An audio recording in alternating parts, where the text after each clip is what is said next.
There's so many things I would do differently in my real estate business if I was starting out today. That's what I'm gonna share with you in this video. 5 things that I would focus on if I was thinking about getting my real estate license, just got licensed, or within my first year.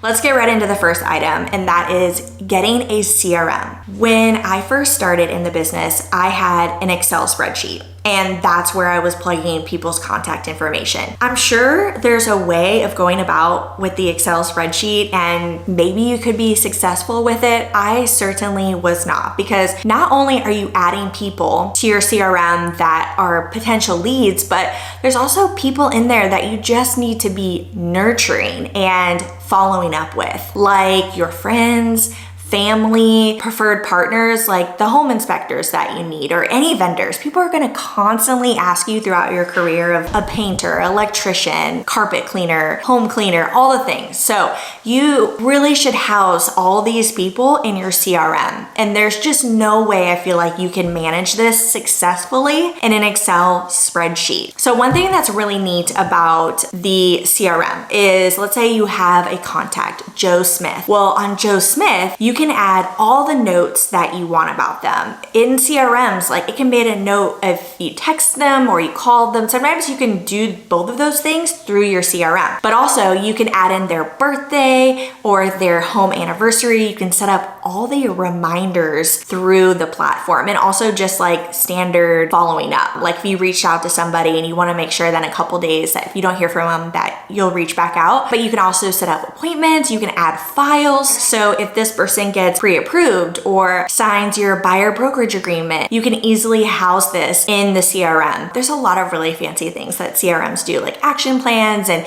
collaborate. You can add like your team lead in there, your broker, if you want to add someone else on your team. It's such a great resource to help with your follow-up game. And if you are a real estate agent and you're starting out and you're really balling on a budget, I do have a resource for you that I will share. But if you're going to be doing real estate for a long time, like you need to have a CRM. And the reason why I really regret not having this from the beginning is that I know I dropped off like following up with people so many times, like time and time again. Open houses, I had their open house sheet, and I would kind of be following up on that, but then that got messy. I'd be adding them to my Excel spreadsheet, but there's no reminders on there. Having a good CRM is going to help your follow-up game, which is huge in your real estate business. Now, when I first got licensed, I was using a platform called Boomtown. It's pretty popular. My brokerage was paying for this CRM, and after leaving, I found out that it costs like $1,000 a month. Now,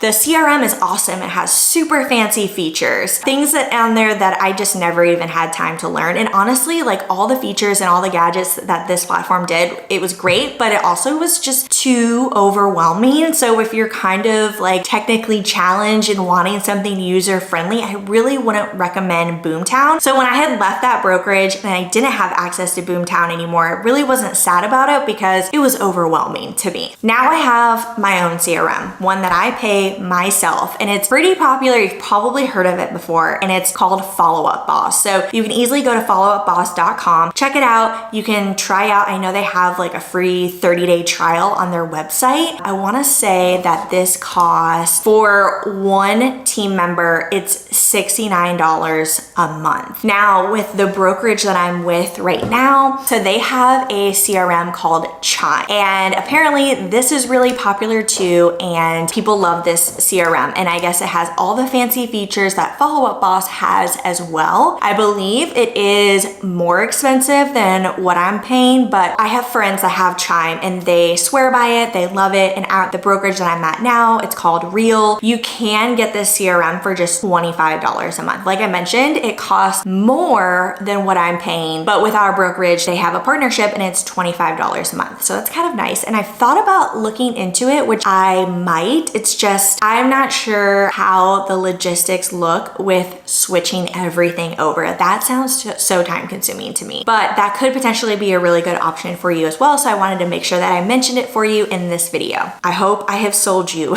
on on getting a CRM, and I promise you it will be a game changer for you and your business. All right, the second item is training. That state exam does not teach you how to draft up these legal contracts. If you're in a state where you are drafting up your own contracts, they do not teach you how to negotiate, like how to have, intelligent conversations with people on the real estate market. The state test does not teach you how to do listing appointments and buyer appointments and open houses and how to draft up a comparable market analysis. So there is so much training involved and it never ends. You will always be learning. So I highly suggest starting right away with really incorporating at least an hour of your day every single day of learning something new. See if your brokerage has classes or any kind of programs for you to join in on for new agents. But of course, there is so much education that you can get online, especially YouTube. I personally have a ton of content on there. The YouTube University, what I like to call it. I mean, you could get a business coach, you could get a real estate coach. I would suggest getting a mentor, like somebody that is doing better than you, to have the opportunity to learn from them and how they do business. And everyone runs their real estate business differently, but just taking those golden nuggets with you and incorporating it in your business, make it your own. But also surrounding yourself with people who are like-minded, that are kind of doing the things that you're doing in your real estate business, starting off new. I feel like it was so helpful for me to make friends, make other girlfriends who were real estate agents and collaborate with it. You feel so alone in this business, especially if you're not on a team. So I feel like having these other agents, it just made things more exciting and a little less nerve-wracking. I would highly suggest reading. There's so many real estate books. I will tag my top 3 books that you need to make sure that you read. Also scripting and having role partners so that you can practice having conversations with people and getting those different objectives. Really,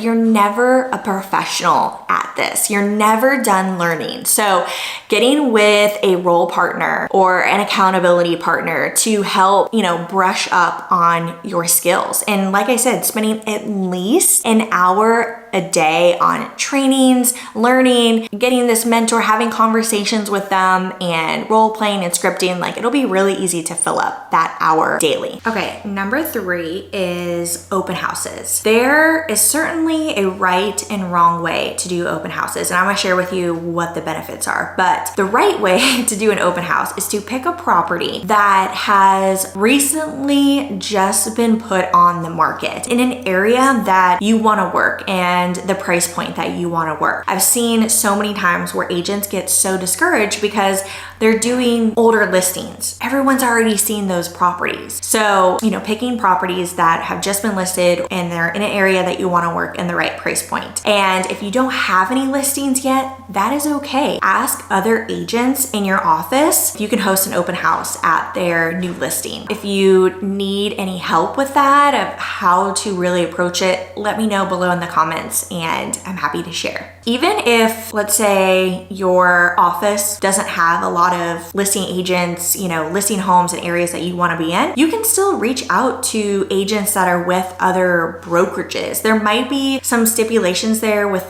maybe using their signs or their brokerage to market it. I'm not sure, but I know I've personally done it many times in the past. And when I send out my coming soon or new listing email to realtors in Northeast Florida, I get other realtors, other brokerages asking if they can do open houses for me. So don't be shy about it. Reach out to listing agents and see if you can do open houses. But there are so many ways that you can leverage open houses. That is by door knocking. You can talk to other homeowners or see if they have any friends that are interested in moving into their neighborhood, or just inviting those homeowners to come to the property, build that relationship with them. It could be a potential listing. It happens. And also you can cold call into the neighborhood. If you need more details about cold calling, I feel like that is a whole other video topic, but let me know below in the comments. weekends. So not only is it just about sitting at that property, you could be door knocking, you could be cold calling, also going out to that property ahead of time and shooting a video so that you can plug it to, maybe you have potential buyers that might be interested. It's a way to provide value to them, but also to promote it to social media so that your sphere sees this, even if it's not your listing. People don't know that. It's really a good way to leverage yourself. With open houses, these are people who are actively coming into the home that you're in looking to buy. Maybe not all of them, maybe most of them aren't pre-approved or,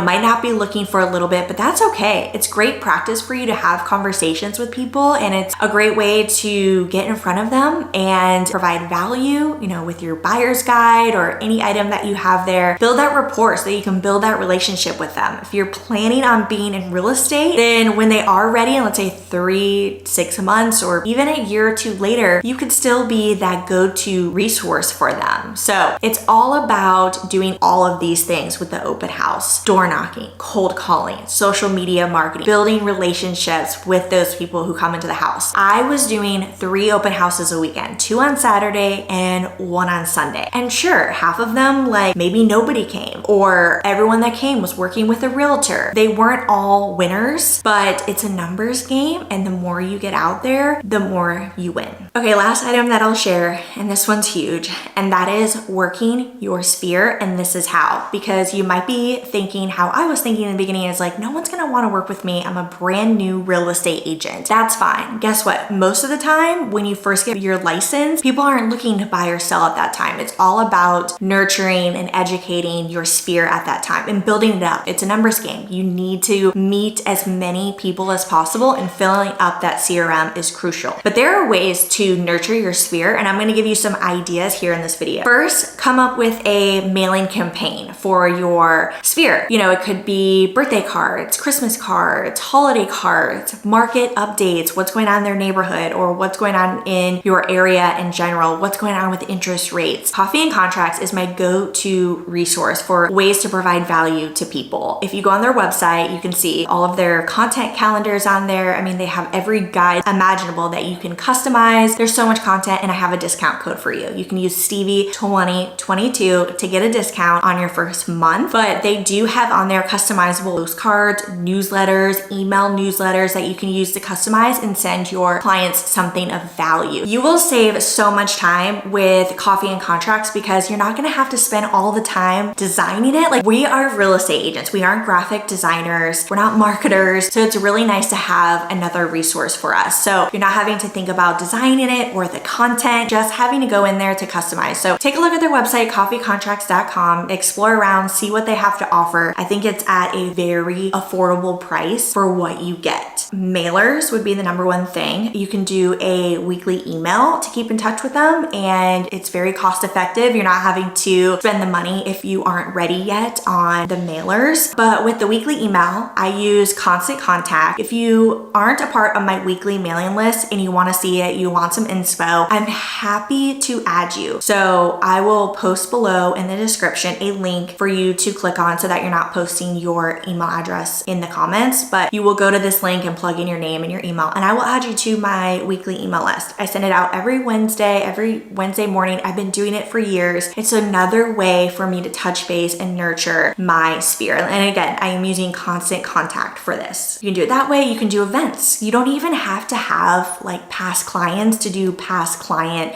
events. I certainly did that in the beginning. It was more of like networking and just getting my friends together and other people in the industry. We're in December. I recently did Christmas photos for my past clients. But like, if you don't have past clients, like that's okay. Invite your sphere or people that you are potentially nurturing to the event. It doesn't matter what it is. You could do pop buys. So another good resource that you could use, marketdwellings.com, has all of the content you could need for pop buys and inspo. You can purchase like pop by tags on their website, and they have every season on there imaginable. They're always updating it, and I do have a discount for you as well, and that is Sold by Stevie. I'll post the discount codes below in the description for you to grab. But again, it's just another way that you're not having to create pop by tags or, having to come up with these ideas. It's already been done for us. So highly recommend market dwellings. All right, so I've given you a ton of ideas on ways to nurture your sphere as our number 5 thing that I would do. So that included mailers with the market updates, providing items of value.